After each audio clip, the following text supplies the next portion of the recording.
O Festival Foto BSB tem o prazer de receber hoje João Farcas e Lalo de Almeida, dois grandes fotógrafos que estão aqui para conversar com a gente.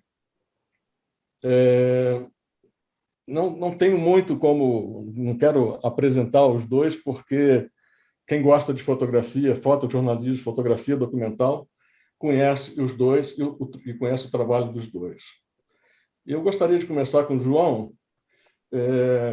Farcas, como é que você lembra da sua vida, porque seu pai era fotógrafo, Tomás Farcas, né? Então, a fotografia está na sua vida desde a infância. Tem alguma coisa que te lembre isso? Como isso te marcou? E você, ali meio adolescente, pensou em já entrar na fotografia e virar fotógrafo como seu pai? Como foi isso?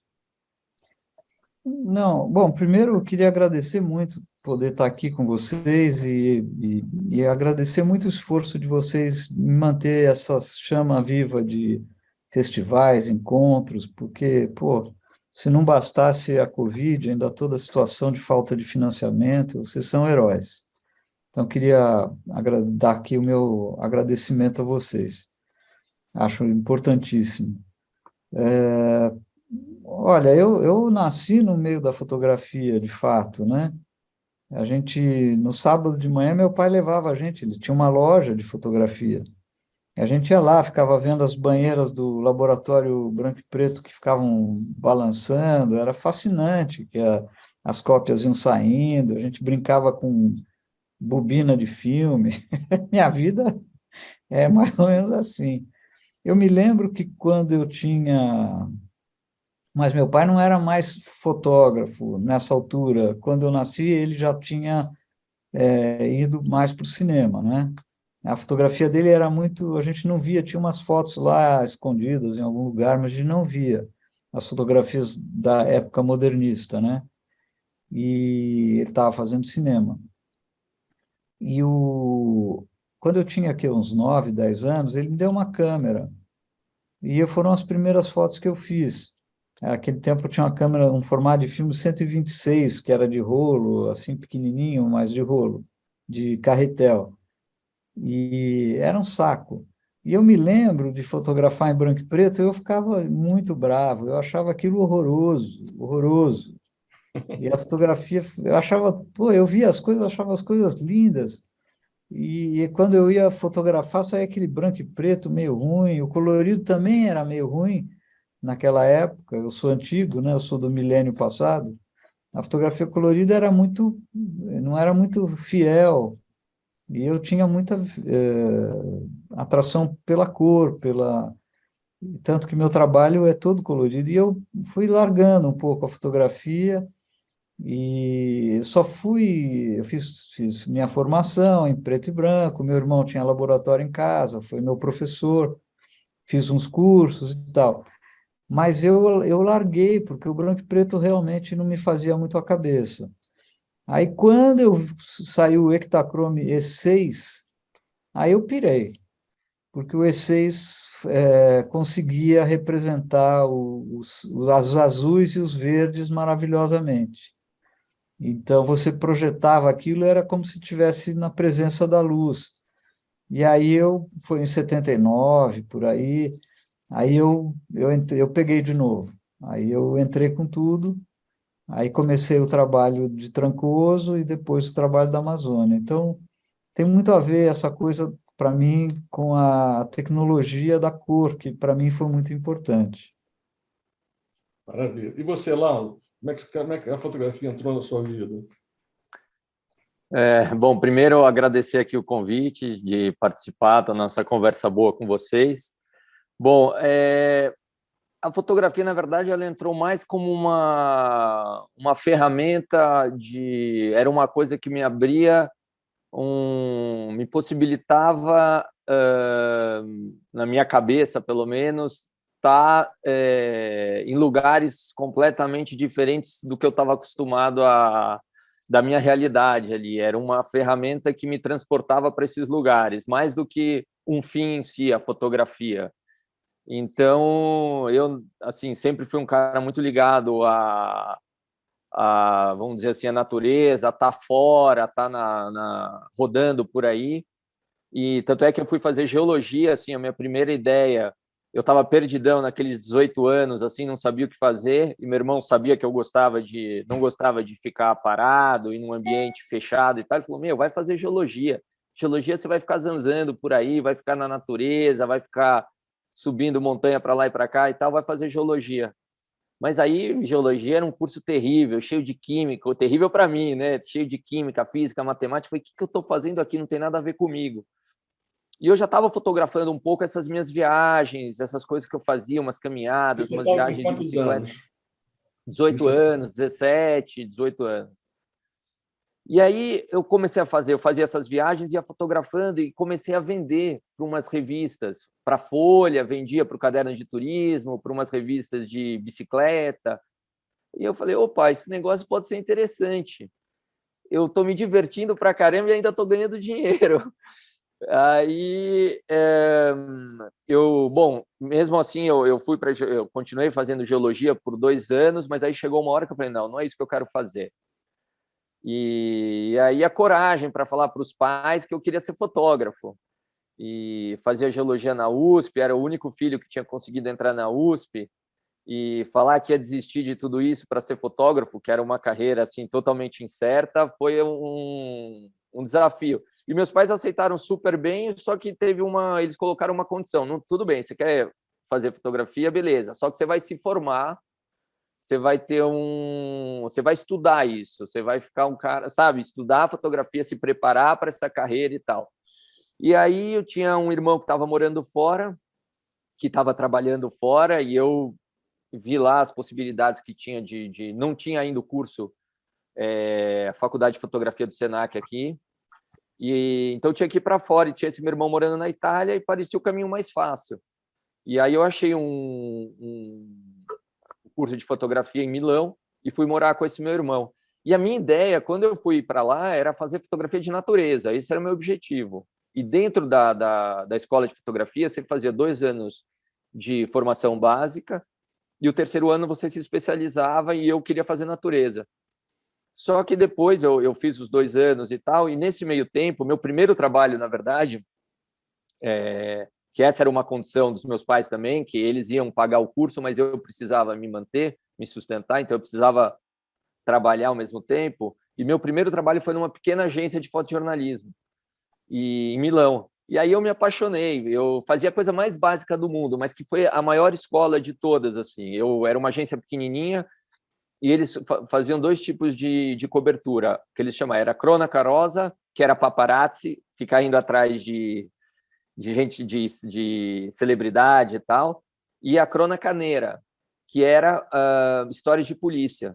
E eu fiquei cobrindo essa coisa de polícia, então eu ficava com os radinhos ligados em todas as frequências.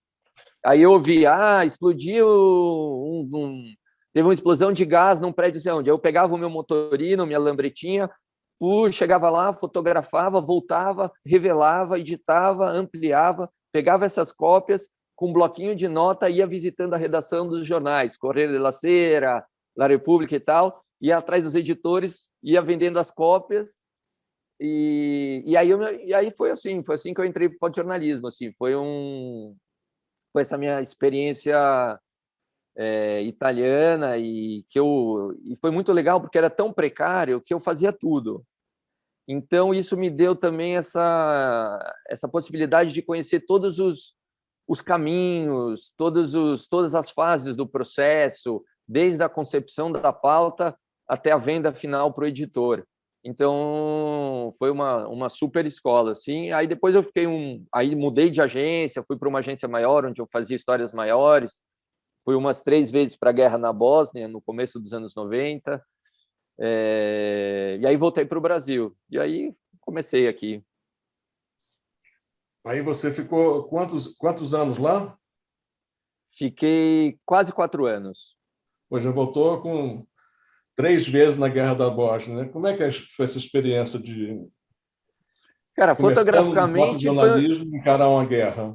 Pois fotograficamente foi um desastre, porque assim, era super jovem, inexperiente, mas ao mesmo tempo tem aquele sonho de ir, e a guerra era do lado, né? Assim, era uma viagem de carro que você chegava no fronte. Então era uma coisa muito possível, muito próxima, mas em termos de experiência pessoal foi maravilhoso, porque as histórias que eu estava tentando fazer não era a guerra em si, mas eram as consequências da guerra. Então, visitar os campos de refugiados, ir com os grupos de ajuda humanitária, tinha uns grupos da Caritas, que eram uma das histórias mais legais que eu fiz, que eram pessoas normais, o açougueiro, o cara que tem o pai de família, o outro não sei o quê, gente normal, o cara que faz o jardineiro, o carteiro, a mulher que, sei lá, que tem o café, não sei o quê, se organizava, todos voluntários, arrecadava mantimentos, etc., iam nos próprios carros, ou caminhões, ou trailers, e não sei o quê, carregando esses mantimentos pela estrada até os campos de refugiado, passando pelo fronte da guerra e tal, e eu fui com eles.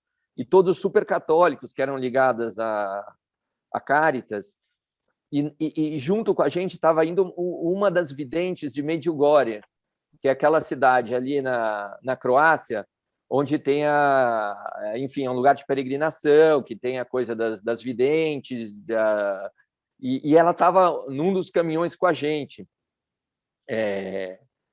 Então foi uma experiência maluca, assim, porque vendo aquela fé das pessoas passando por aquelas situações dramáticas de às vezes um tiroteio, às vezes uma bomba explodindo perto, e aí as pessoas só rezando, rezando, rezando, e eu peguei carona com um cara que tinha um motorhome, que era ele tinha se eu não me engano, ele tinha uma padaria, e ele ia rezando o tempo inteiro. E a gente passando naquela situação, eu olhava assim, via aquela cena clássica do míssil cravado no asfalto que não explodiu, e de repente a gente chegou na cidadezinha, em Medjugorje, e a igreja estava toda cercada de saco de areia, assim, aquelas barricadas de saco de areia, e aí estava rolando uma missa no subsolo, assim. Então eram umas cenas, e eu tinha 20 e poucos anos, para mim foi um choque. Mas era tanto choque que eu não conseguia fotografar. Então, assim, fotograficamente foi um desastre. Mas como experiência pessoal foi incrível. Foi realmente incrível. Maravilha. Joãozinho, e você estudou em Nova York, em 2 escolas, né? Qual que foi a influência dessa história de ter uma experiência internacional de um país que valoriza a fotografia há um século, ou mais de um século? Como é que foi isso? Eu tentar resumir assim, na verdade, eu já tinha, antes de sair, eu tinha tido 2 experiências de trabalho. Eu não estudei fotografia no Brasil depois da adolescência, eu fui fazer filosofia. Eu adorava viajar, adorava a natureza, como o Lalo estava falando. Eu pensei até em fazer geografia, mas geografia não tinha carisma. Então, fui fazer filosofia, porque sempre gostei de pensar nas coisas. E fiquei 6 anos lá na faculdade, mas aí era muito chato. Era interessantíssimo, mas era meio aleatório, meio abstrato aquele negócio. E muito bom para aprender a escrever, aprender a ler, aprender a pensar, né? Mas a escola de filosofia no Brasil é toda filosofia ocidental, não tem nada de filosofia oriental. Então é muito vazio, é muito crítico, né? E aí eu fui trabalhar com um editor, o Masaono, que era um gênio, já muito moleque ainda, e depois fui trabalhar com uma revista, fazer uma revista de fotografia também, muito jovem, tive essa oportunidade de ajudar a editar, e aí, quando eu terminei a faculdade, tinha um acordo em casa, que meu irmão já tinha ido estudar um ano fora, e meu pai falou, você não quer ir? Eu falei, pô, quero. E aí eu já tinha retomado a fotografia por causa da cor nessa altura e tinha trabalhado com muita fotografia, muita gente bacana, tinha editado coisa do David Zing, tinha tido um bom contato com o George Love, que foi um mestre para mim, uma figura maravilhosa e que curou minha primeira exposição ainda antes de ir para os Estados Unidos. E aí eu fui para o ICP, que o Thomas era amigo do Capa, do Cornell. E aí mandou lá uma cartinha, o Capa me recebeu, e me esculhambou o meu trabalho logo de cara. Porra, meteu o cacete, porque falou, mas que é isso aqui, pô, essa foto aqui, o que que é esse passarinho aqui? Por que que ele está aqui? Aí eu, porra, botei o rabo entre as pernas, achando que a minha fotografia que eu levei era mais estetizante, não era bem a... Ele, imagina, o cara é irmão do Robert Capa, né? O Cornell era, também vinha do fotojornalismo. O ICP era todo voltado para isso. E aí, mas me botou lá numa turma avançada, eu tive bons amigos lá, bons professores, e, sei lá, eu acho que Nova York era uma espécie de Disneylândia para um cara que estava interessado em fotografia. Por um lado, você via que era uma vitrine maravilhosa, eles falavam que tinha 20.000 fotógrafos em Nova York, trabalhando. Quer dizer, tinha tudo, era uma meca de fotografia, mas ao mesmo tempo era dificílimo você conseguir se integrar. Então, eu sempre gostei de trabalhar enquanto estava estudando, sempre fui de mão na massa, assim, e aí na verdade, eu também à noite fazia uns cursos de design, eu fui fazer desenho de revista, porque eu tinha me entusiasmado muito com a parte editorial. Falei, pô, se eu quero trabalhar em imprensa, deixa eu pegar isso aí. Eu, de noite, eu fazia esses cursos na School Visual Arts, de dia no ICP, de noite lá no Ah, você Visual fez Arts. ao mesmo tempo? Fiz. E aí, por sorte, eu fui aceito num dos cursos mais interessantes que tinham lá na School Visual Arts, que era o do Milton Glaser, que é um papa do design, né, que faleceu agora há pouco tempo. É. E não sei por que também ele me aceitou. Ele gostava de brasileiros, os caras falavam, não, vai lá, vai lá. E tinha vestibular lá, entrevista, e ele me aceitou e o curso era espetacular, espetacular sobre design, sobre imagem, uso da imagem, uso do desenho, expressão pessoal. É um grande gênio esse cara. E o curso tinha mais um ano, eu acabei entrando e tinha que passar mais meio ano lá. Aí eu fui trabalhar bastante e peguei, era muito freelancer na Globo, que eu fazia, carregava gravador, foi uma experiência maravilhosa, porque eu trabalhei com Orlando Moreira, que era o decano dos câmeras da Globo, é um cara celebrado até hoje, que me ensinou tudo, tudo, como é que usa o cotovelo na aglomeração, como é que enrola o cabo, como é que viaja com a câmera, como é que deixa a televisão ligada no hotel. Ele era chatíssimo, mas foi um puta professor. Bonzinho, não faz assim, bonzinho, não é assim, bonzinho, já te falei, bonzinho, não é assim. Foi um pentelho maravilhoso desses caras. E eu aprendi muito cobertura com eles, né? E também fazia freelancer para Isto É e para Veja. Entre os freelancers que eu fazia, tinha várias funções muito engraçadas. Uma delas, pra vocês verem como eu sou antigo, a gente comprava, na segunda-feira, comprava o New York Times, a Time e o Newsweek, ia na Varig e entregava para vir de malote. Os caras liam esse jornal no dia seguinte, né? E quando tinha algum evento importante, tipo um assassinato do Saddam e tal, aí eu tinha que ir nas agências comprar foto. Então, além de fazer uma fotinho aqui, uma fotinho ali, cobertura do Figueiredo lá em Cleveland, também foi uma experiência maravilhosa. E aí eu fazia esse trabalho de já meio de editorial. E foi muito útil para mim e tal. E a gente convivia com aqueles caras maravilhosos, né? Sei lá, os caras eram ídolos. Tivemos um seminário com o Duane Michaels, que era um gênio, mal-humorado. Depois tivemos um seminário com o Fred Riching. O Fred Riching era o editor de fotografia da revista do New York Times. que era assim, a meta. E aí ele me falou, não, pode vir, vem fazer um estágio lá comigo. Aí fui fazer um estágio com ele. E aí ele me falou, você conhece um tal de Sebastião Salgado? E eu achava que eu era o rei da fotografia no Brasil, conhecia todo mundo. E eu falei, pô, Sebastião Salgado? Que porra é essa? Sebastião com esse nome, ainda daquele puta preconceito. Sebastião, nunca ouvi falar. Eu falei, pô, nunca ouvi falar nesse cara. Não, ele tá fazendo umas coisas pra gente. Aí, 6 meses depois, teve o atentado do Reagan, e ele estava cobrindo os 100 dias do Reagan para a revista do New York Times, a pedido do Fred Riching, e fez aquela foto, aquela série de fotos que catapultaram a carreira dele. E aí eu falei, pô, esse é o tal do Sebastião. Porque o Sebastião estava fora do Brasil, não fez carreira aqui, a gente não sabia. Então, mas tinha essa vitrine maravilhosa, né, em Nova York, e ao mesmo tempo dificílimo de penetrar, porque o padrão era altíssimo. Eu também fiz um. Desculpa se eu estou falando demais aí, Lalo, mas Sinta-se à depois eu vontade. passo a bola. Aí você perguntou.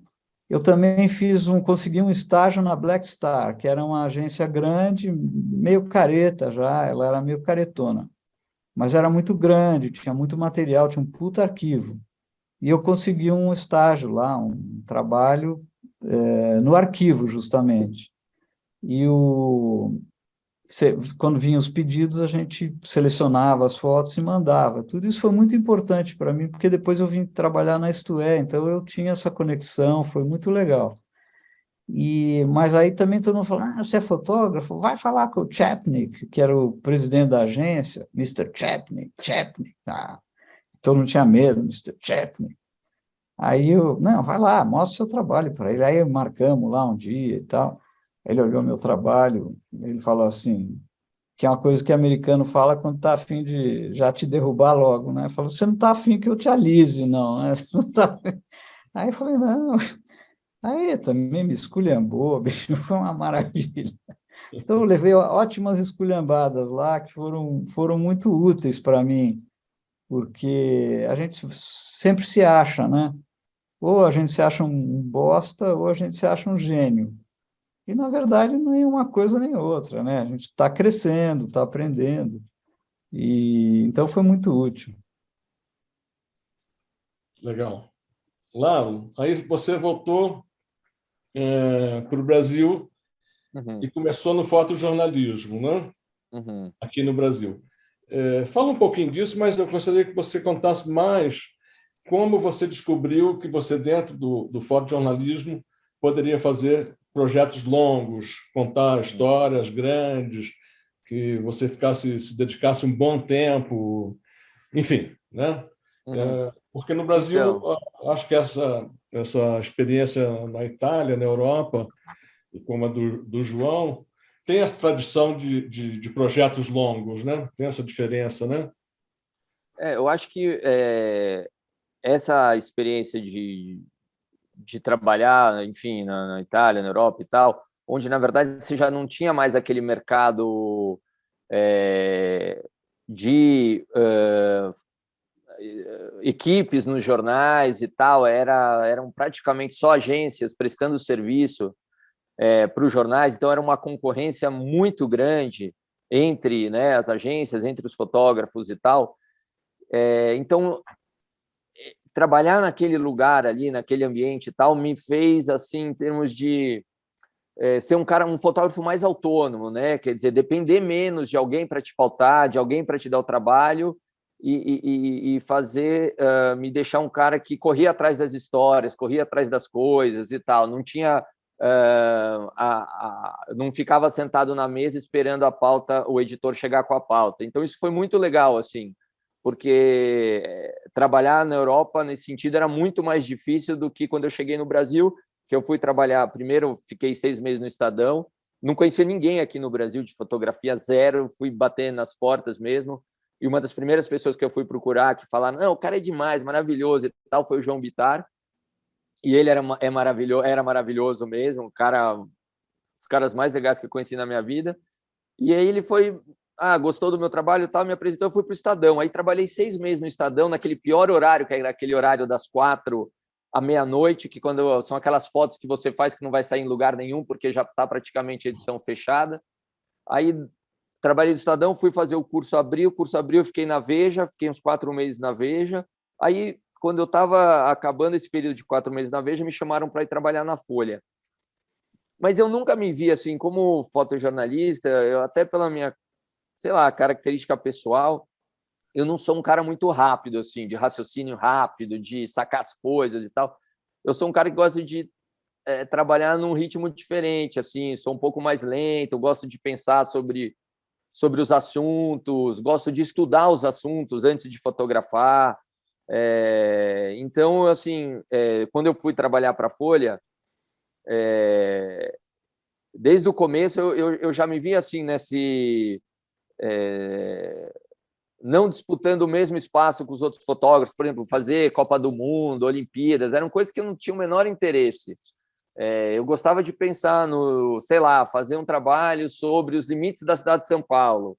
Aí eu falava lá com o editor, eu não posso ficar ali um mês fotografando isso.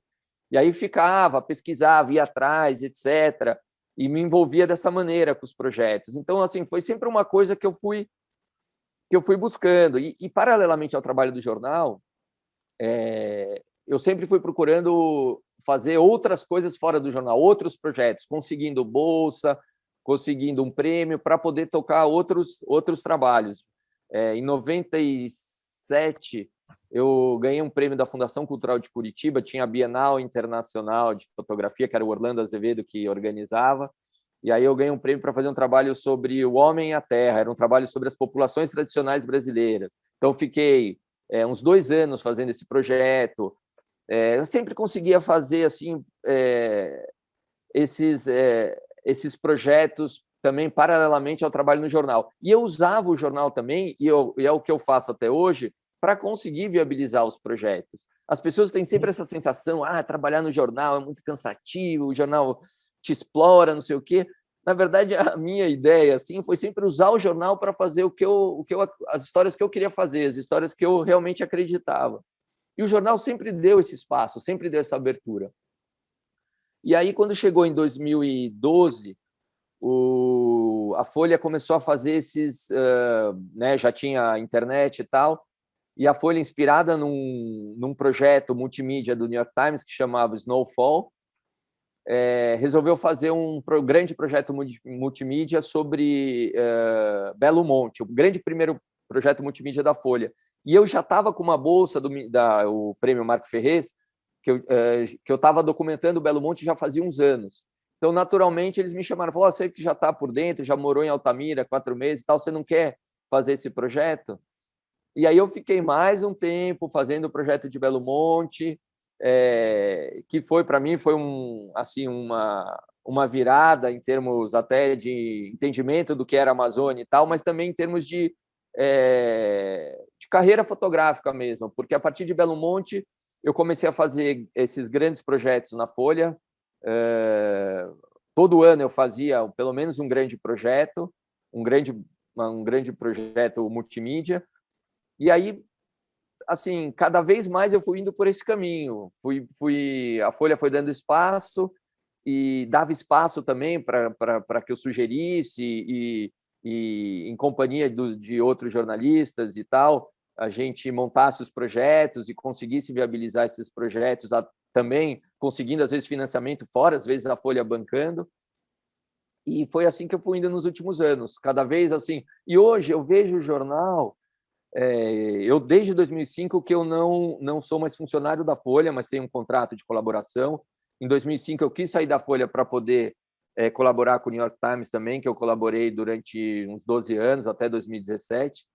Mas, assim, eu vejo o jornal hoje como um espaço para publicação, mais do que como um provedor de trabalho. Assim, a minha relação do jornal funciona num triângulo, né? Você tem o jornal que tem esse espaço de publicação e etc., que você quer publicar, só que não tem dinheiro. Você tem o Lalo, que quer fazer os projetos, quer fotografar e tal, mas também não tem o dinheiro, mas já tem essa parceria com a Folha. Então, a gente coloca um outro vértice nesse triângulo, que é um financiador. Então, ultimamente eu tenho trabalhado assim, quer dizer, usado a Folha mais como um espaço de publicação do que como um provedor de trabalho. E o jornal é muito aberto assim, para sugestão de histórias, de projetos. Então, desde 2012 que eu estou praticamente envolvido nesses grandes projetos assim do jornal. É o que eu tenho feito nos últimos A anos. sua relação com a Folha hoje não é uma relação formal. Não, eu tenho um contrato até hoje. Eu tenho um contrato Sim. lá que diz que eu trabalho 12 dias, 144 dias por ano, 144 diárias por ano, a Folha me paga. Então, eu tenho essa relação formal, mas, por exemplo, vários projetos a gente consegue o patrocínio. Às vezes consegue até o próprio patrocínio para bancar as nossas diárias, e não começa as diárias que a Folha já me banca com outros projetos que a gente faz e tal. Então, essa relação assim, é mais uma relação de parceria do que o jornal como, vamos dizer assim, um provedor de trabalho, um patrão que te fala, vai fazer isso, vai fazer aquilo e tal.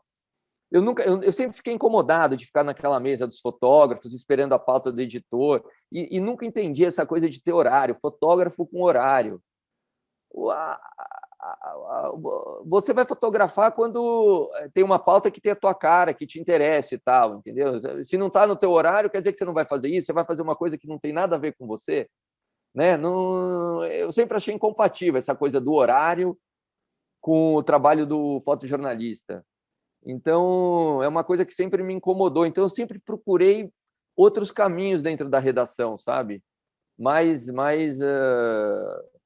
de correr atrás das próprias histórias, assim. Lógico, fiz, né, como todo mundo, enfim, fiz um monte de besteira e de coisas pouco interessantes, e, enfim, que faz parte, que ajuda na formação, etc.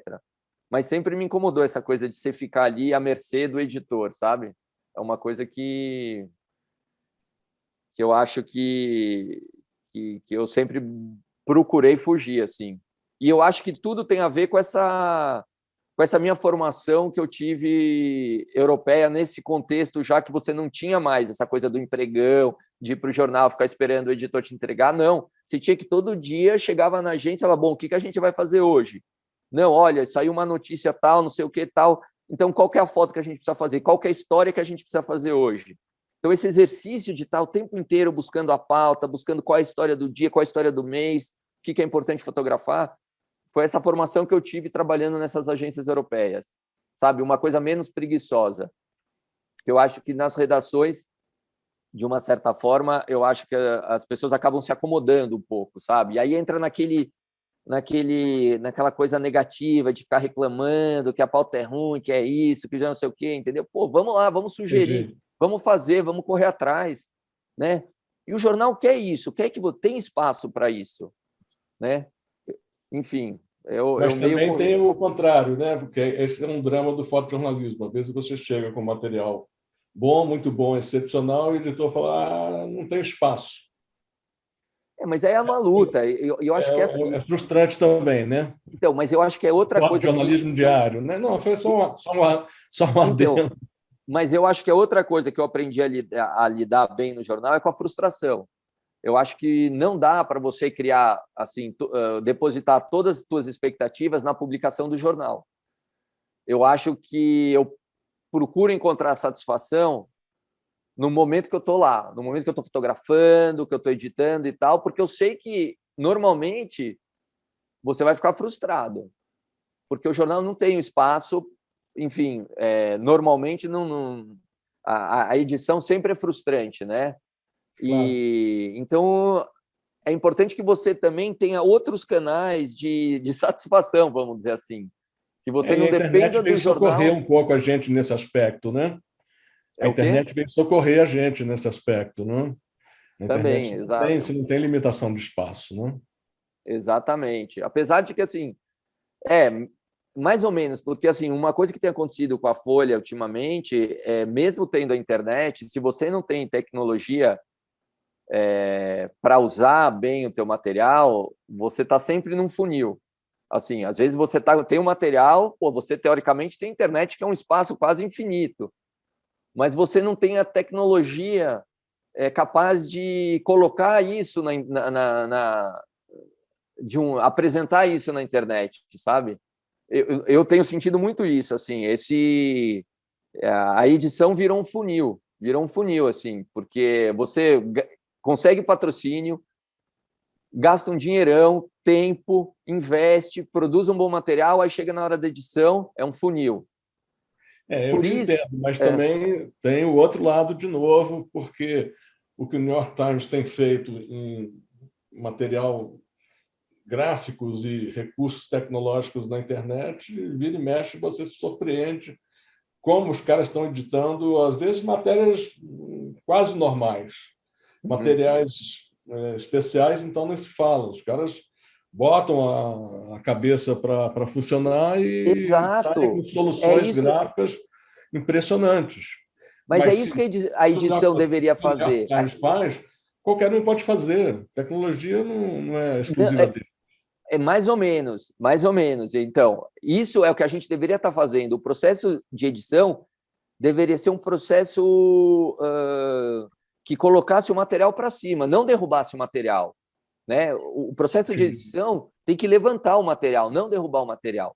E, obviamente, o New York Times faz coisas maravilhosas, mas eles detêm essa tecnologia que não é simples, não é todo mundo que tem. Eu vejo pelo drama que é na Folha. Às vezes, coisas que a gente fazia em 2017, em termos de recursos gráficos, de apresentação, misturando vídeos com foto, a gente não está conseguindo mais fazer em 2022, porque tem problema do algoritmo que você não consegue linkar no Google, não sei o quê.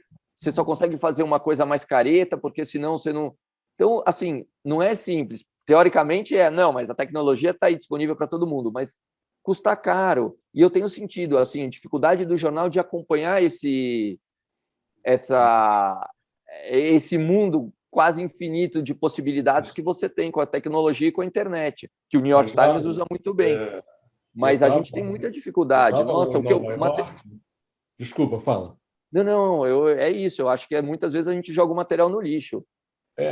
Mas só para complementar essa história, eu estava lá em Nova York por volta de 2005, o New York Times resolveu investir na web. Então, essa coisa que ele faz hoje tem 17 anos que eles estão nisso. Não começaram ontem, né? Se você não é que a gente vai juntar 4 pessoas, vai fazer uma web igual com as coisas que o New York Times faz na web. Mas eles investiram nisso lá em 2005, cara. 2005, não, e depois é uma assim... questão de vontade política. Mas maravilha, gostei muito. Vamos lá. Joãozinho, fala lá. Fala. Não, e de mercado, né? Quer dizer, você tem um jornal, você tem um público global, em língua inglesa, e que é o maior jornal do mundo, etc., né? Eu não sei quantos assinantes eles têm nos Estados Unidos, mas no mundo eles têm 10 milhões. Pois é. Então, mas eles investiram para chegar nesses 10 milhões. Investiram como? Oferecendo um produto acima da média. Exato. Não é? Com certeza. João, pegando essas coisas todas que o Lalo acabou de falar, conta um pouco para a gente como aconteceu com você. Você entrou no fotojornalismo e lá pelas tantas você falou, não é isso que eu quero fazer. Depois de anos, né, muitos anos no fotojornalismo, diário ou semanal, né? Você foi mais semanal. Eu quero fazer projetos longos, quero contar histórias. E como é que você conseguiu viabilizar isso lá atrás? E que ano que foi? Você faz cada pergunta, a gente tem que pensar um pouquinho. Para contar histórias, porque as pessoas querem saber, eu quero saber. Mas é o seguinte, não, é que eu digo, a gente tem que para pensar um pouco, né? Mas eu primeiro queria dizer, estava me deliciando aqui vendo as fotos do Lalo, né? Impressionante, cara. E estava pensando nessa coisa que ele está falando da história longa, né?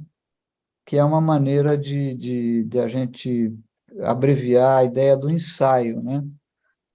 Sempre a fotografia viveu essa tensão entre entre ser poesia e ser prosa, né?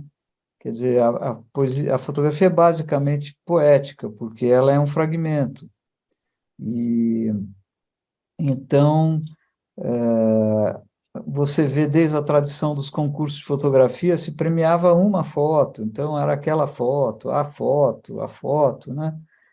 Mas a tradição do ensaio, que vai numa outra direção, é de contar grandes histórias, né? E você, em vez de escrever um poema, você fazer um romance de pequenos trechos poéticos, né? E eu sempre me interessei muito por essa questão do ensaio. Isso foi uma influência da escola, lá do ICP, e da escola americana, que vem da Time, né? Da Life. Então, essa coisa do ensaio é maravilhoso, né? Porque você, mesmo que você tenha grandes fotos, se você tem muitas fotos e uma vivência profunda no assunto, que é isso um pouco que o Lalo estava contando, você acaba podendo trazer uma realidade muito maior do que uma imagem. Isso também me interessa muito. Os trabalhos. Você perguntou da minha questão com o fotojornalismo.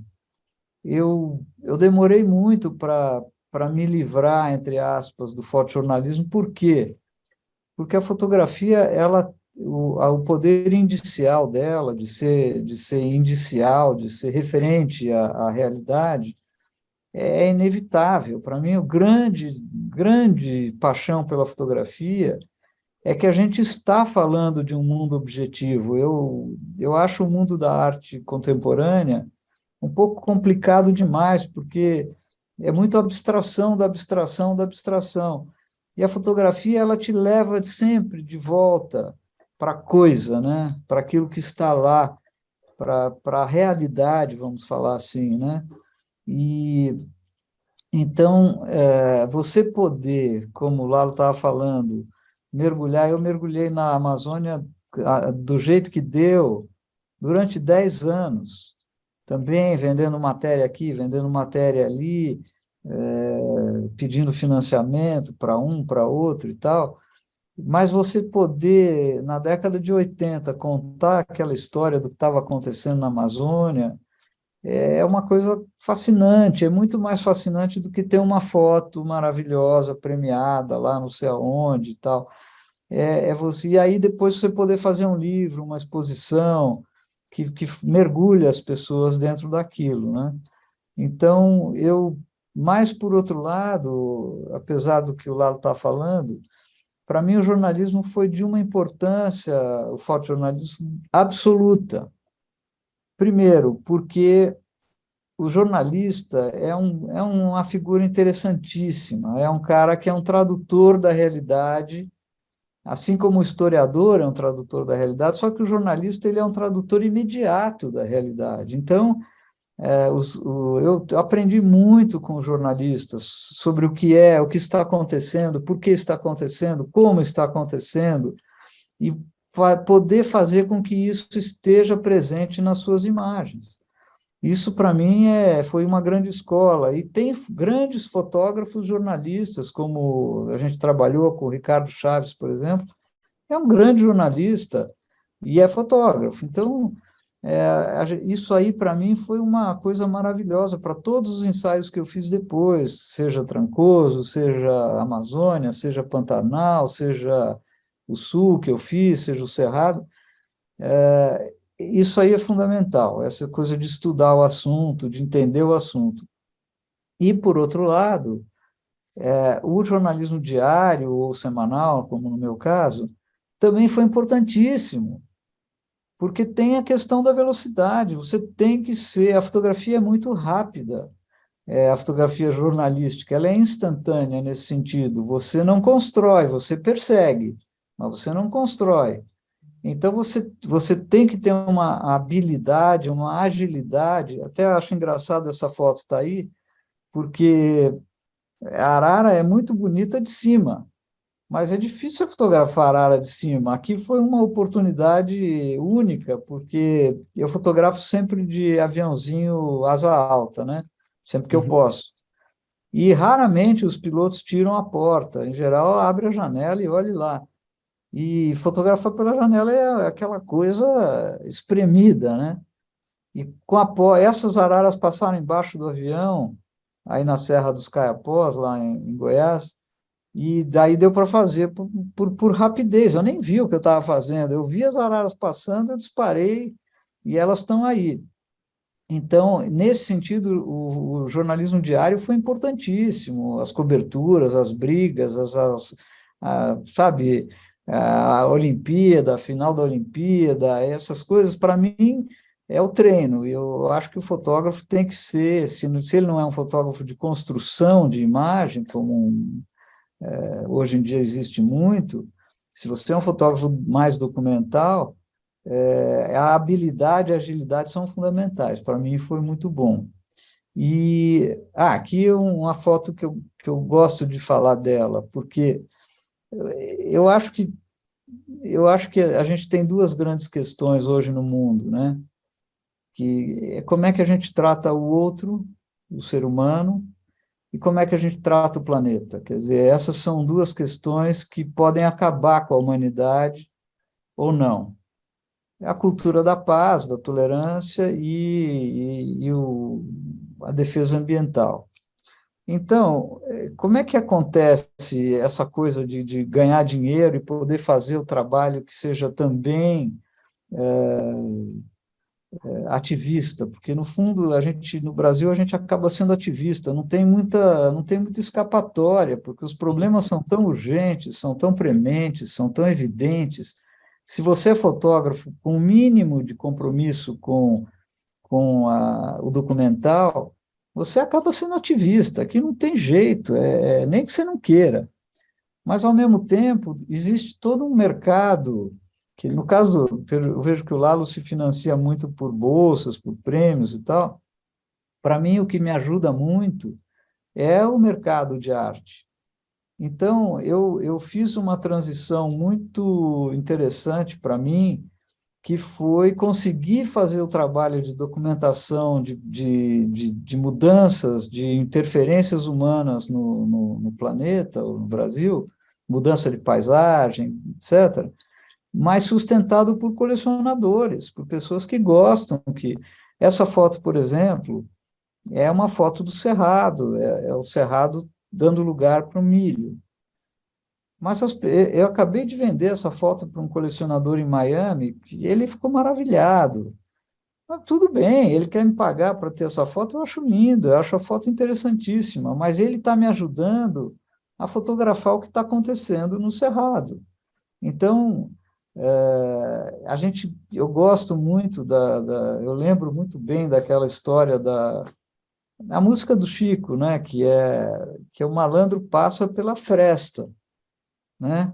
Que foi o que ele fez durante a ditadura toda, de poder compor músicas que a censura não conseguia censurar, né? Então, eu sinto que a gente, no Brasil, principalmente, onde não há uma estrutura apoiando esse tipo de iniciativa, a gente tem que aproveitar o que aparece. E eu me lembro de uma conversa que eu tive com um dos fotógrafos que eu mais respeito, que é o Burtinsky, é um canadense que tem um trabalho espetacular também sobre a natureza e tal. Ele sobe um drone pequeno, identifica o que ele quer fazer, depois ele sobe um grande drone com uma Hasselblad, e aí ele faz a foto, ou sobe de helicóptero, quer dizer, o orçamento do trabalho dele, por abaixo, é US$ 100.000 de equipamento, etc. e tal.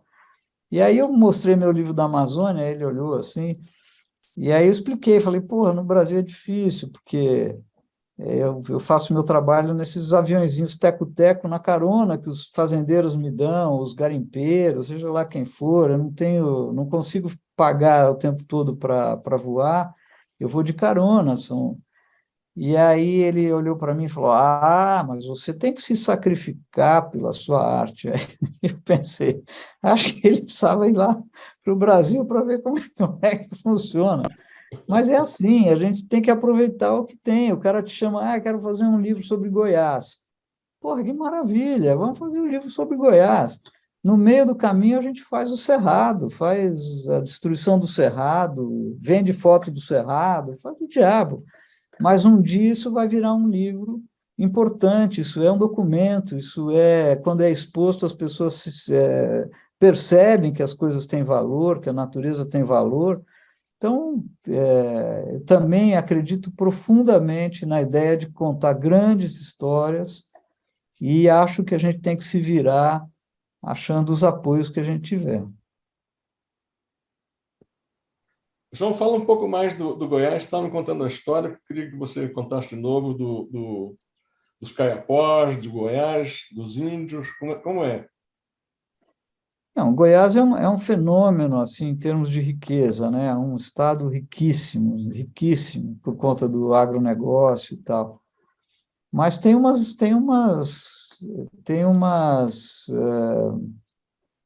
é que eu vou dizer? Tem umas coisas, Congruências? umas ironias, né? Porque E o estado chama-se Goiás, né? Em homenagem aos índios Goiá, que o Anhanguera encontrou lá, quando foi buscar ouro, esmeralda, caramba. Mas não existe mais, né? Não sobrou nenhum, né? Para contar a história.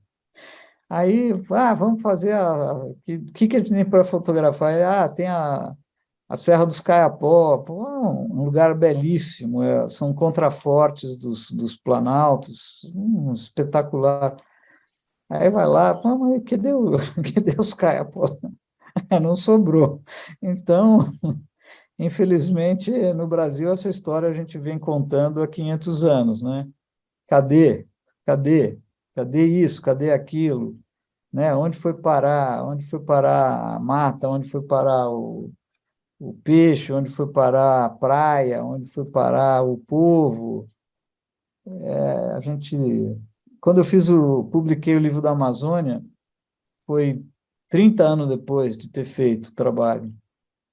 E o Paulo Reckenhoff, que fez a edição, ele falou: Porra, que bom que você não publicou isso como jornalismo, porque agora isso é histórico.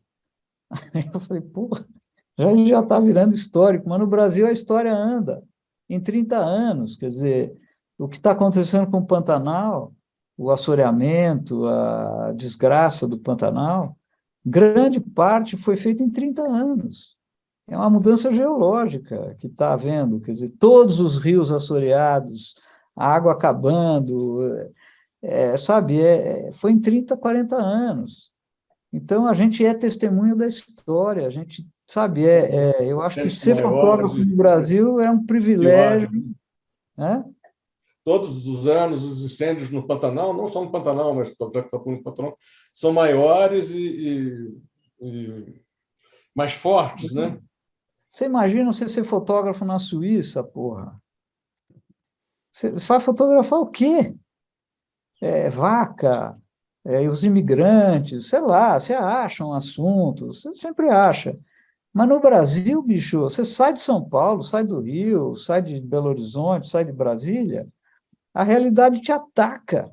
Sai É da uma porta de coisa. casa, você sai de casa, Pois atravessa a é porta, a realidade te ataca, com certeza. sabe, você sabe, a gente tá acompanhando uma coisa épica. Por isso que essas imagens do Lalo são épicas. Elas têm essa coisa dramática, épica, porque a gente está vivendo uma época épica no Brasil.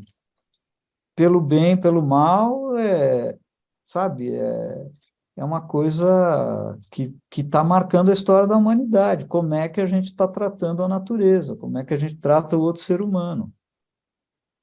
É, na conversa que a gente teve com a Eliane Brum, ela fala que um cientista diz que quando a floresta chega no 25% de destruição, é um ponto de não retorno. E eu estava lendo sobre o Pantanal que o Pantanal, ano passado, teve 25% da área queimada. E aí eu queria perguntar um pouco ao Lalo. O João privilegia a beleza da natureza, ele, né, ele gosta ali das araras. Você vai para o outro lado, né? É a destruição. Né? Qual o seu sentimento, Lalo, na hora que você vê esse jacaré, crocodilo, o que é isso? É um jacaré, né? Uhum. Um macaco, e ia citar aquela foto do macaco carbonizado, essa é outra foto, né? Aquele decúbito dorsal, né? Daquela posição que é das fotos mais chocantes que eu já vi na minha vida, cara. Uma coisa impressionante, impressionante. Mas qual que é o seu sentimento, Lalo, quando você vê tamanha destruição? Assim, na verdade, eu acho que o que me move a fotografar tudo não é que eu vou atrás das desgraças, né? Assim, Eu não falei isso também, não. não, eu digo assim, não, eu sei que você não falou, mas eu estou pensando alto aqui e pensando com vocês. Eu acho que eu não vou. Assim, é um sentimento de indignação, né? Tem umas coisas que você vê e você fala, cara, o que é isso? E aí você fala, nossa, é como o João falou, isso é história, precisamos documentar isso que está acontecendo, né? É por isso que eu vou atrás dessas coisas, né? Um misto de indignação com esse meio senso de dever de estar, né, como fotógrafo, fotojornalista, de estar documentando essas coisas que estão acontecendo. Só te Isso aí vai cortando um ficar. pouquinho, porque a tristeza que essa foto passa é um negócio, para falar um clichê, de cortar o coração, cara, e encher os olhos de lágrimas, porque é de uma brutalidade, cara. Não, e foi muito, assim, na verdade, o Pantanal não era eu estava, assim, há alguns anos que eu estava envolvido com esse projeto da Amazônia e tal, e falar a verdade, o Pantanal não estava no radar. Mas aí, quando começou junho de 2020, né, isso foi 2020, começaram a chegar as notícias de que os incêndios estavam fora de controle, etc. E eu trabalhava muito com o meu colega, o Fabiano Maisonave, jornalista, e a gente estava fazendo esse projeto da Amazônia, os impactos do governo Bolsonaro na Amazônia, mas aí começaram a chegar as notícias do Pantanal e a gente falou, precisamos ir para o Pantanal, olha o que está acontecendo. Mas a gente foi meio desinformado, assim, foi meio, bom, vamos passar uns dias lá e ver o que está acontecendo. Quando a gente chegou, que a gente estava indo no QG dos Bombeiros, ali por Poconé, indo no Sesc Pantanal, que era o QG dos Bombeiros, onde funcionava esse quartel-general de combate ao fogo, a gente não conseguiu nem acessar o lugar, porque estava tomado pelas chamas, o entorno, e o próprio hotel estava sendo evacuado, onde estavam os bombeiros, porque o fogo já estava ameaçando. Então, foi um choque, assim, e diferente dos incêndios na Amazônia, essa coisa que chamou atenção, logo acho que no terceiro dia, assim, que a gente começou a pegar umas estradas vicinais, umas estradas de terra, indo em direção onde tem aquele santuário das araras azuis, e aí que a gente começou a encontrar essa quantidade enorme de bichos mortos. Isso é uma coisa que na Amazônia é raro de ver, porque, diferente dos incêndios na Amazônia, o Pantanal, né, é um cerrado e tal, e o fogo ele vem destruindo tudo, vegetação e tal. Na Amazônia, normalmente os incêndios são quando a vegetação já está no chão, ou seja, os bichos já fugiram. E aqui não, o fogo vinha com uma velocidade na floresta ainda, na vegetação, às vezes mais alta, mais baixa, mas um cerradão muito seco, e os bichos ainda estavam lá. Então, o que a gente ia encontrando pelo caminho, essa foto do veado, foi o primeiro bicho morto que eu fotografei nessas 4 viagens que eu fiz no segundo semestre de 2020 para a região do Pantanal. Era tudo preto, e a gente vinha guiando no caminho para a fazenda onde tem esse santuário das araras azuis, e vimos esse ponto marrom no meio desse preto, entre essa paisagem preta e cinza, e foi esse veado morto. E logo na sequência direita tinha uma árvore com uns 20 macaquinhos prego, mortos, carbonizados também, que pareciam um macaco, né? A gente se identifica muito porque parece um ser humano, né? Então, ver esses 20 macacos. E aí eu entendi, nossa, isso que está acontecendo no Pantanal é totalmente diferente do que a gente já tinha visto na Amazônia.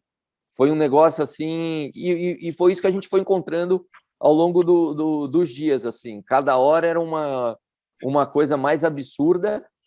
E a outra coisa que chocava muito era esse abandono. Você andava pelos lugares, não via nenhum combate, sabe? E aí você conversava com os poucos bombeiros ou brigadistas que estavam trabalhando, e eles falavam, não, aí não tem jeito. Aí ou vai queimar tudo, ou vai chover, o que acontecer primeiro, porque assim, a gente não tem como apagar.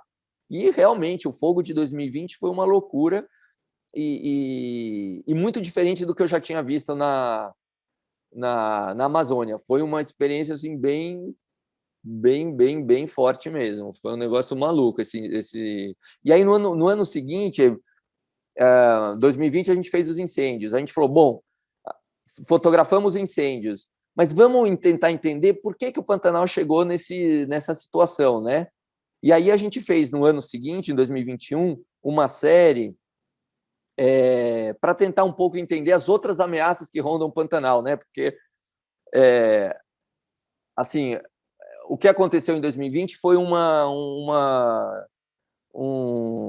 conjunto de fatores que envolve desde da quantidade, né, de água que cada vez menor que chega no Pantanal, na destruição do entorno, no assoreamento dos rios. Então, tem uma série de coisas que estão impactando o Pantanal. Em 2021, a gente voltou para fazer um pouco essas histórias.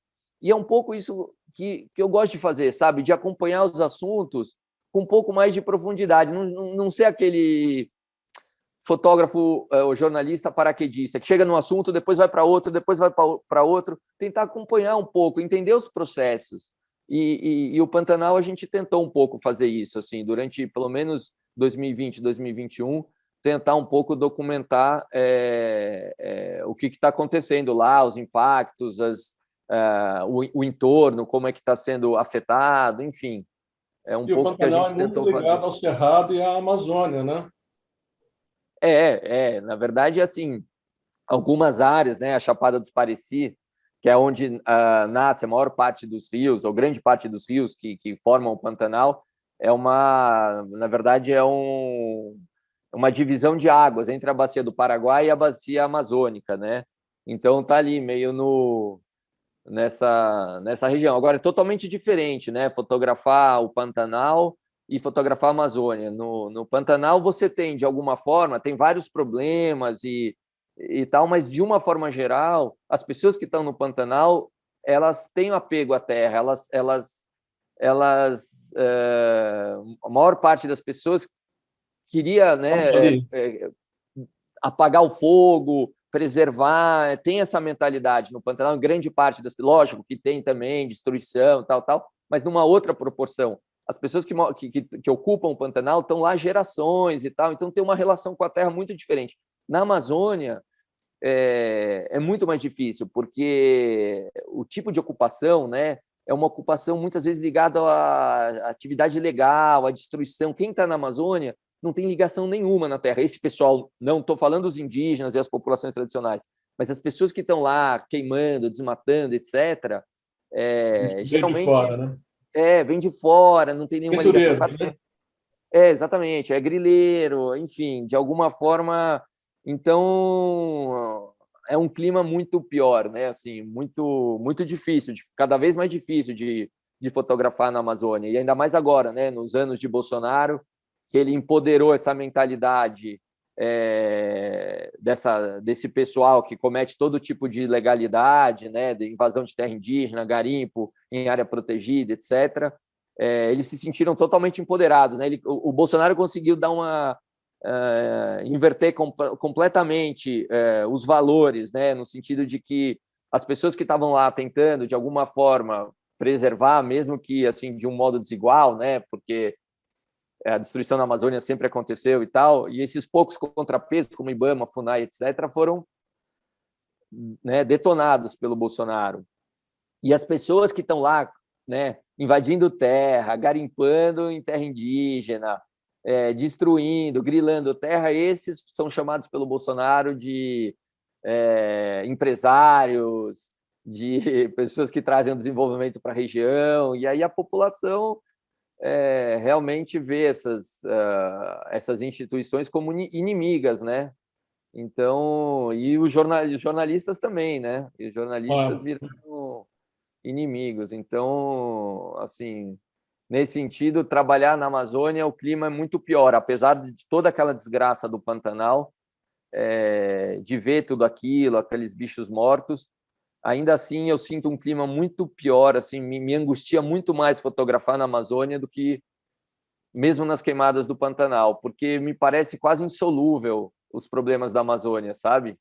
E no Pantanal, não. No Pantanal, você vê as pessoas tentando resolver, as pessoas se organizando as brigadas. Existe um movimento positivo, assim, no Pantanal. E na Amazônia é difícil de ver, assim, é muito esporádico, são algumas ONGs que estão tentando heroicamente fazer alguma coisa e tal, mas naquela dimensão amazônica, com aquelas complexidades todas que tem a região e tal, é um pouco desanimador, assim. Fotografar na Amazônia tá pesado, tá difícil, eu acho. Cláudio, Diga. eu gostaria de fazer uma observação e uma pergunta depois. A observação que eu queria fazer é o seguinte: para mim, o trabalho do Pantanal foi muito interessante, porque eu vinha do trabalho da Amazônia, até acho que vocês têm algumas fotos aí da Amazônia minhas. E, e o pessoal, alguns fazendeiros que estavam interessados em contar para o Brasil o que estava acontecendo no Pantanal, me pediram para ir fazer no Pantanal uma coisa parecida com o que eu fiz na Amazônia. E eu resisti, eu falei, olha, meu negócio não é bicho e tal, eu chamo Araquém aí e tal. E aí eles falaram, não, nós queremos que Isso é você vá Amazônia lá sua, né, ver... Paulo? Oi? Isso é Amazônia, suas fotos, né? Isso é Amazônia, Isso é a década de 80, que é a grande corrida do ouro da época lá. E, e eu resisti muito, mas eles me levaram e eu fiquei muito impressionado. E eles queriam fazer um livro assim, de denúncia, porque na época o grande inimigo do Pantanal não era o fogo, era o assoreamento. Isso 2014, não se falava do fogo, como se fala depois, né? E eles queriam fazer um livro de desgraça, mostrar os problemas, desgraças, tal, soja entrando, não sei o quê. E aí eu fiquei tão maravilhado com o Pantanal e já as fotos que saíram iniciais foram tão fortes de beleza e eu falei, porra, eu sou fotógrafo, eu sou interessado pelo Brasil, eu vejo o livro, vejo tudo. E eu não conheço o Pantanal. Eu acho que o Brasil também não conhece o Pantanal, conhece aquelas imagens chavão, de onça, de jacaré, de tuiuiu, de lagoa, mas o Brasil não conhece o Pantanal.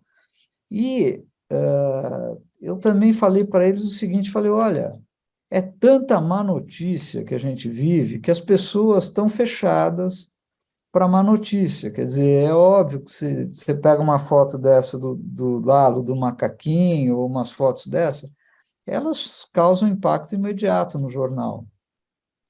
Mas eu argumentei com eles o seguinte, para a gente fazer um livro, para trazer as pessoas para o Brasil prestar atenção no Pantanal, falei, vamos fazer o contrário.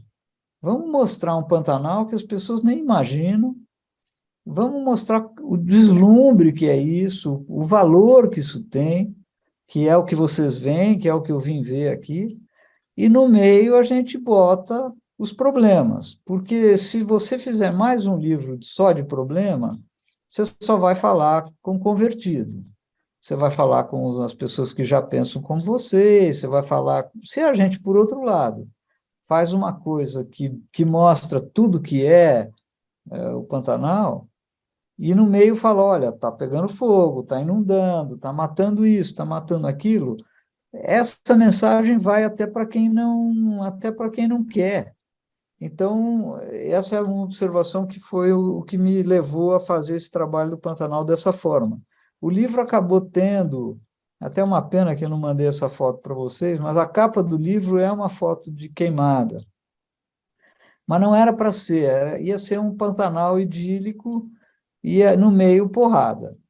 E depois é assim que funcionou o livro. E funcionou muito bem, acabou virando um instrumento de divulgação e de alerta muito poderoso em públicos que não tinham nada a ver com preservação. Para você ter uma ideia, um pessoal comprou umas fotos minhas para fazer estampa de alta moda.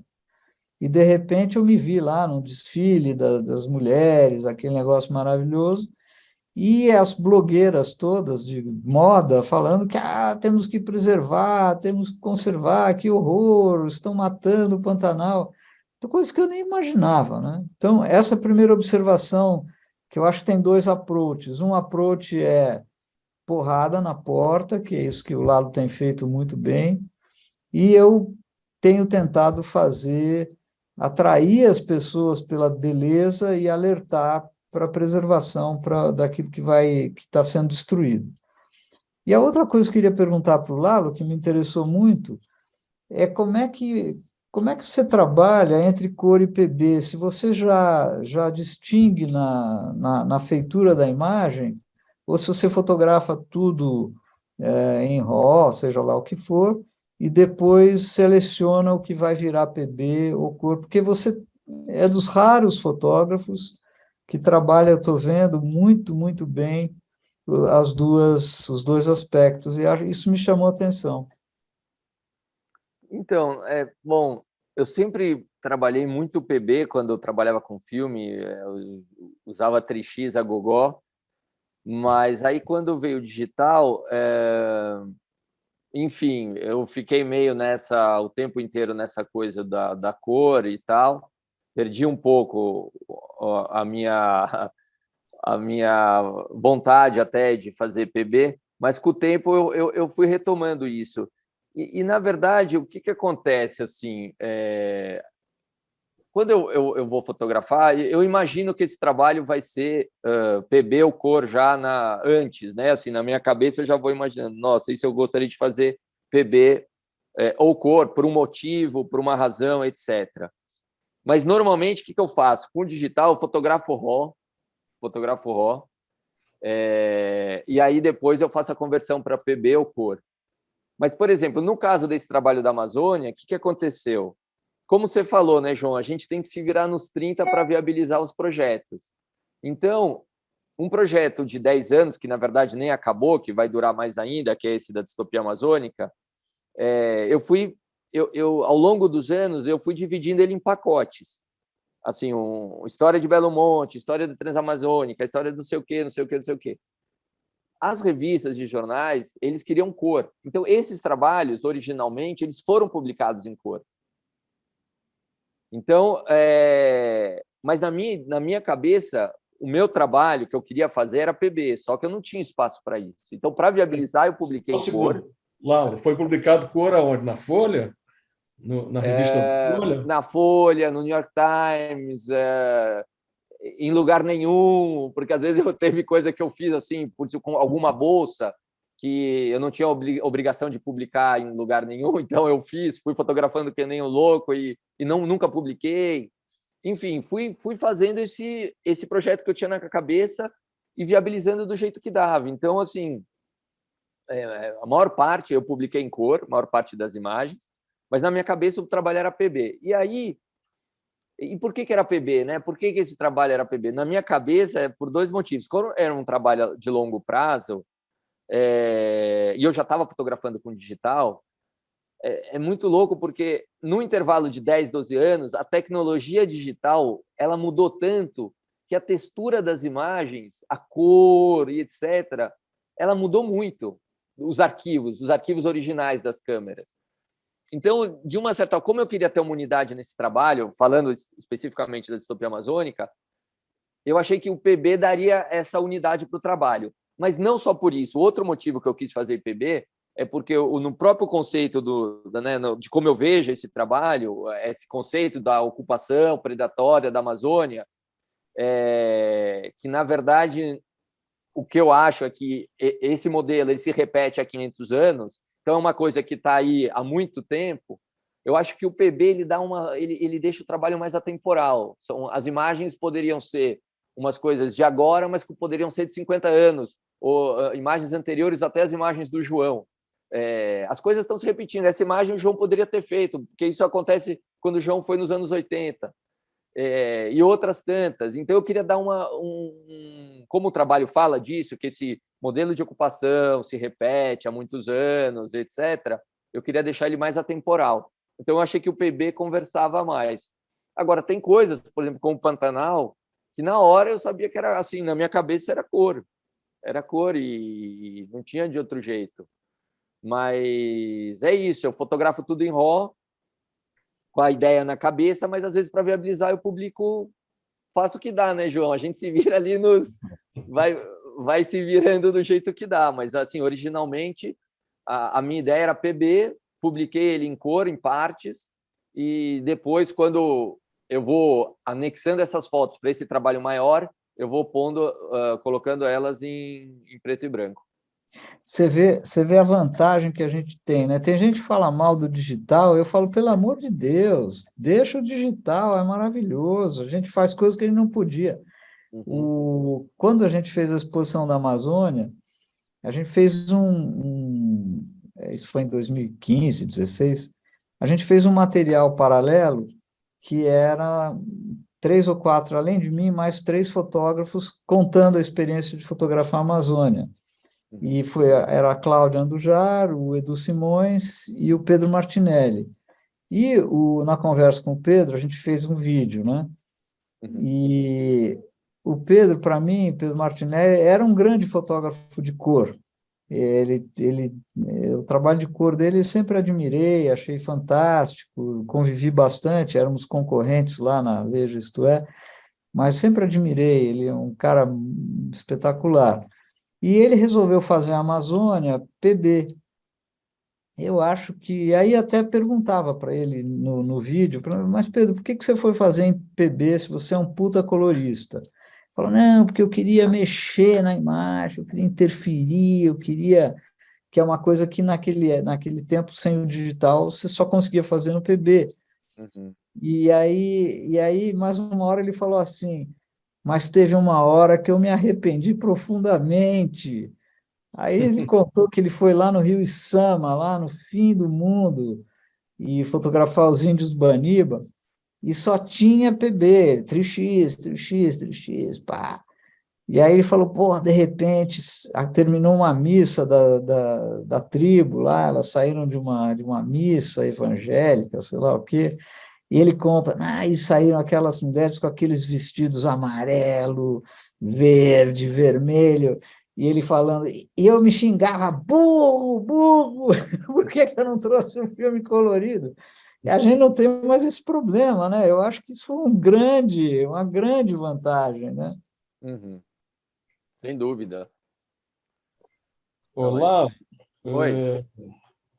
Eu queria que você me contasse rapidamente, você tem 3 prêmios World Press Photo, né? Zika, Pantanal e Amazônia. Como é que foi esse reconhecimento? Quer dizer, o Zika foi de 2017? Isso. Pois é, foi o seu primeiro, e depois disso você ganhou mais 2. Como isso influiu no seu trabalho ali de te dar mais força, fora o prêmio em si, o reconhecimento e falar, não, tem que continuar contando essas histórias que tem gente para ver?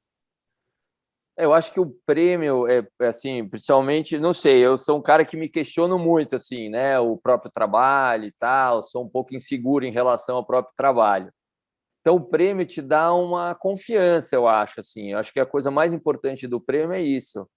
Ele te dá essa confiança para continuar trabalhando. Você fala, bom, eu acho que então faz sentido, né? Não sou só eu que... Porque você fica se questionando, fala, cara, eu acho que eu estou fazendo um negócio aqui que não faz sentido, não tem, né? Ninguém está entendendo o que eu estou fazendo aqui. Eu acho que deve ser ruim mesmo. E quando você recebe um prêmio, te dá essa confiança. Assim, eu, na verdade, era um cara que não mandava... Eu nunca tinha mandado para o WordPress até 2017. Porque eu acho que essa meio síndrome de vira-lata, não sei, eu achava que o trabalho não estava à altura, que, sei lá, não mandava, não tinha mandado. Aí o editor me encorajou e falou, não, cara, tá legal isso aí, manda, é de graça, você não vai perder nada, manda. E ele me incentivou mesmo, assim, quase que me obrigou a mandar. E eu fiquei muito surpreso, assim, com, né, 2017, com o prêmio, e foi um trabalho muito pequeno, aquele trabalho, assim, foi um trabalho super simples. Eu fui com uma repórter do jornal fazer era uma história que fazia parte de uma história maior sobre o mosquito o Aedes aegypti. E aí a gente foi fazer as vítimas do Zika vírus. E aí, quando chegou em Campina Grande, que tem um hospitalzinho de referência para fazer o atendimento, um ambulatório de referência para atender as crianças que têm microcefalia, eu fui com a repórter e tal, e fiz o vídeo também, fazia foto e vídeo, ó a loucura. E a gente ficou um dia lá, entrevistando todo mundo, ela falou, acho que para mim já deu. Você está feliz com as suas imagens? Eu falei, pô, mas eu gostaria de ir na casa das pessoas, ficar mais uns dias e tal. E o jornal não tinha nem previsto isso, nem era no jornal. Aí eu, por minha conta, aluguei um carro, fui na Localiza, peguei um carro, peguei o contato de todas as mães, e era muito emocionante, porque o trabalho, na verdade, esse do Zika vírus, ele não é sobre as crianças ou sobre a microcefalia, é sobre a relação das mães com as crianças. Porque quando a gente fez essas entrevistas, que a gente chegou lá, as mães falando das crianças e da relação delas, de como foi tudo, assim, eu chorava escondido atrás da câmera, que eu estava filmando os depoimentos, eu me escondia assim para não dar vexame. E era muito bonito, assim, era uma relação de mãe e filho incrível. E eu falei, não, eu preciso me aprofundar nisso. Aí eu aluguei um carro e fui visitando essas mães nas casas delas. E eram casas que ficavam localizadas a 150, 100 quilômetros, porque as mães vinham todas fazer esse tratamento em Campina Grande. Mas foi um trabalho de 4 dias. Então me surpreendeu, assim, e eu acho que, eu imagino que o jurado, assim, porque muita gente fotografou esse mesmo problema do Zika e tal, e fotografou muito bem e tal, mas eu acho que o que pegou nessas fotos foi essa, que mostrava essa relação, não expunha tanto as crianças, e mostrava essa relação mais abertas, né? Mais abertas, e mostrava essa relação de afeto, de carinho das mães com as crianças, assim. E foi muito legal. E aí, a partir disso, me encorajou. Eu falei, bom, se eu ganhei uma vez, de repente, né, vou de vez em quando mandar e tal, se eu achar que tem alguma coisa que vale a pena. E aí mandei, aí comecei a mandar as coisas. E mandei quando eu fiz o Pantanal. E eu acho que é isso, mais do que tudo, lógico, tem um reconhecimento externo, o teu nome começa a circular, aparecem mais trabalhos, as pessoas te convidam para várias coisas, etc. Mas eu acho que o principal, Cláudio, é essa confiança, assim, sabe? Te dar confiança no teu próprio trabalho. Porque, no fundo, o fotojornalismo, a fotografia documental, é um trabalho muito solitário, né? Você com você mesmo. Não é um trabalho que você está dividindo com equipe e tal. Às vezes você está com um jornalista, mas o ato de fotografar, eu não sei, é muito solitário, né? Então, uma escolha pessoal, né? É escolha pessoal, então você fica sempre na dúvida ali sobre o teu próprio trabalho. Então, quando você expõe o teu trabalho para um jurado, para né, ou quando você vai pedir um trabalho que você expõe teu portfólio e tal, é uma oportunidade de você ser avaliado, né? E quando é bem avaliado, te dá segurança, né? Te dá confiança para você continuar fazendo, seguindo nesse trabalho aí. Então, e o último, vou falar a verdade, lá, lógico, foi muito legal o primeiro, o Pantanal, foi surpreendente também e tal, mas esse último, que é essa categoria de projeto de longo prazo, que eles mudaram um pouco o formato, né? E ganhou categoria de longo prazo global, né? Do mundo inteiro. Foi especial porque, primeiro que, enfim, né? Imagina o que tem de gente boa fotografando, fazendo histórias incríveis e tal. Então, ser selecionado, né, como o melhor trabalho, lógico que é uma escolha super subjetiva do júri, etc. Mas assim, é muito legal. mas também porque é um trabalho que eu estou fazendo há 10 anos. Então, é um reconhecimento não é só pelo trabalho, né? Pelo que eu fiz nos últimos 10 anos, um pouco pela carreira, sei lá. Então, esse eu fiquei muito emocionado. Aí, eu já sabia que eu tinha ganho, eles dividiram por regiões, por continentes. Então, eu já sabia que eu tinha ganho da América do Sul. Aí me ligou, um dia me liga, eu estava concentrado, mandando os e-mails, me liga, eu vejo que é um telefone da Holanda, aí eu atendo. Aí a mulher fala, Lalo, aqui é a fulana, do WordPress e tal. Espera aí que eu vou passar a diretora. Aí eu, caramba, tal. Aí, cara, quando a mulher começou a falar, não, Lalo, eu queria te falar do teu trabalho, não sei o quê, blá, blá, blá, e que você foi escolhido como vencedor global. Cara, eu nunca tinha me acontecido isso. Mas eu caí eu fiquei assim emocionado mesmo, assim, caí aos prantos e eu não conseguia responder para a mulher. E a mulher, Lalo, are you there? Eu não saía, cara. Fiquei muito emocionado mesmo, porque aí me passou todos esses 10, 12 anos trabalhando lá e esse trabalho que você se questiona, fala, não, é muito ruim, não, vou parar, vou desistir. De repente, um reconhecimento desses Bacana. foi bem legal, cara. Assim, acho que é mais Merecido. isso, essa coisa pessoal mesmo, sabe? Não é que muda a tua vida, que puxa agora, entendeu? Não, é mais essa coisa, satisfação pessoal É te dar bacana ter esse tido isso, né? E prazo você a ter se mais. emocionado. Belo depoimento, cara. Muito legal. É. Sensacional. Olha só, infelizmente nós estamos chegando no final. Queria saber se você ou o João tem mais alguma coisa a falar, que gostaria de falar. E estamos aqui, aberto. E daqui a pouco Eu, eu eu, agradeço vocês, porque foi é, sensacional, cara. eu gostaria de falar rapidamente o seguinte: eu não conhecia o Lalo, a gente se conheceu numa outra live, né, Lalo? Até Lives. naquele Lives dia, pandêmicas. naquele dia ele me achou um puta de um otimista e eu achei ele um puta pessimista. Mas é mais ou menos as coisas se encontram. É que eu acho que se a gente largar de mão, se a gente desistir, a vaca vai para o brejo mesmo. A gente tem que acreditar que vai dar certo, porque senão já não está dando. Se a gente achar que não vai dar, o negócio vai Eu para acho o que a gente brejo. tem que buscar a vaca no brejo, porque ela está lá no É, brejo, está afundando, nós mas, temos que puxar a vaca de lá. mas eu queria fazer um depoimento pessoal que é o seguinte: eu tenho acompanhado o trabalho do Lalo e eu tenho sido um propagador, porque o trabalho que o Lalo está fazendo tem uma dimensão que poucas pessoas se deram conta. A gente incensa muito alguns fotógrafos de fora, a gente tem o Sebastião, que já é uma unanimidade e tal, mas o trabalho que o Lalo está fazendo é de uma dimensão, é de uma importância, é de uma qualidade. Ô, E João, para aí, senão eu vou dar vexame de novo, hein? não, eu estou Pega o falando. telefone, pega o Não, eu telefone. faço questão. Alô, peraí. Não, eu estou falando, porque a gente tem que saber valorizar o que tem, o que é feito, e as pessoas não sabem. Eu estou sendo publicado agora numa revista e eles falam: você tem alguma outra sugestão? Eu falei: pô, tem que publicar o Lalo. Ninguém viu o trabalho dele direito, ninguém sabe o que ele está fazendo com profundidade. Quando perguntaram, vamos fazer o que aí na SP Foto? Eu falei: porra, a coisa mais importante de fotografia documental hoje no Brasil é o trabalho do Lalo, pelo menos que me chega.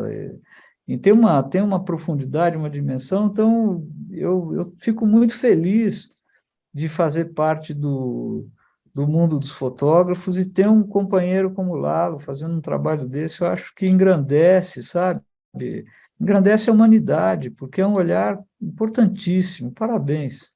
Valeu, João. Obrigado. O João Obrigadão roubou meus mesmo. agradecimentos, porque o que eu vou fazer é assinar embaixo o que ele falou, e ampliar para ele também, porque eu tenho um puto orgulho de ter vocês como companheiros né, da fotografia brasileira. Acho que o festival acertou em cheio em chamar vocês. Uma super conversa bacana, esclarecedora, enfim, rica, super rica. E voltando nisso, tenho um orgulho muito grande de vocês dois e de vários fotógrafos. Acho que o Brasil contribui aí bastante, acho legal. O Lalo está com 3 prêmios, o outro Press Fotos e outros prêmios internacionais. O Joãozinho está com fotos espalhadas pelo mundo todo. E só para terminar, Lalo, a gente não se conhecia, o João é seu amigo de longa data, de bastante tempo. Trabalhei com ele, trabalhamos juntos. Eu, ele e o Edu Simões, a gente formava um belo trio ali na Estuela, em São Paulo. A gente não se conhecia, eu agradeço muito, fiquei muito feliz. E quero te contar o seguinte, cara, que essa coisa que o João fala de valorizar, eu moro em Nova York e a gente estava andando, eu e minha mulher estavam andando lá pelo parque da Ponte do Brooklyn e estava a exposição do Photoview. E a gente vira a esquina assim, Lalo de Almeida. Eu falei, porra, esse cara é foda. Falei para minha mulher. Falou, é mesmo. Puta, as fotos super bacanas, não sei o quê. E aí é uma coisa de orgulho, né, cara? Porque você está lá cheio de fotógrafos do mundo inteiro. O Photoview começou um festival muito pequeno, hoje é um festival imenso, está espalhado pelos Estados Unidos, por cidades dos Estados Unidos. Basicamente, exposições na rua, exposições públicas, né? Ainda mais agora com o Covid, não fizeram nada, não voltaram presencial, espero que voltem ano que vem. Mas é questão do orgulho, cara. Enchemos os peitos nós dois assim e falei, pô, esse cara é foda. E era você. Muito obrigado. O festival agradece. Bom, brigadão. Eu que agradeço aqui. E viva a fotografia agradeço o João aí e você, Claudio. Obrigado aí da oportunidade de falar, de conversar com vocês. É isso aí. Vamos para frente. Teremos outros aí.